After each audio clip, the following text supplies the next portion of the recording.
So I just finished this book, Akiva.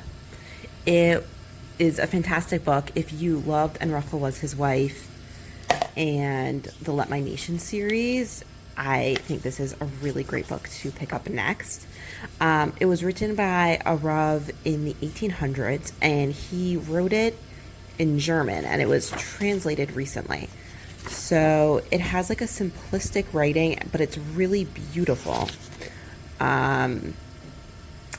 Let me pull out one part in particular. So it says specifically, Akiva was stunned. He had never experienced such joy. Rachel would agree to marry him. The brilliant, devoted, wonderful daughter of his master was descending to him, a poor shepherd. Even in his wildest dreams, he could never have imagined this. So unlike On Rachel As His Wife, which really focuses a lot on Rachel and the years that he was away, this book focuses very little on that and actually focuses a lot on when he comes back and he's Rabbi Akiva, and it talks a lot about what's happening to Klal Yisrael at that time, and Rabbi Gamliel and a lot of his contemporaries. There's even a really interesting chapter all about Unclus, who was related to the emperor of Rome at the time, and how he converted and became Unclus. I learned a ton. I thought that I read In Rachel His Wife and I wouldn't learn a lot, and I learned so much from this book. A big part of this book also at the end, where it really focuses on Bar Kokhba's rebellion, and when Rabbi Akiva famously said that he called him Bar Kokhba, a star that has come forth from Yaakov, and how he then realizes he was actually a false Mashiach.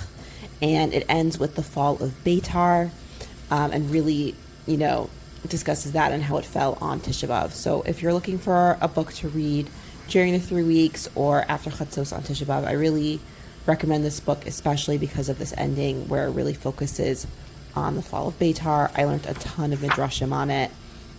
It was on Tisha B'Av. And then it ends with, obviously, Rabbi Akiva's death, which is a very, a tragic ending.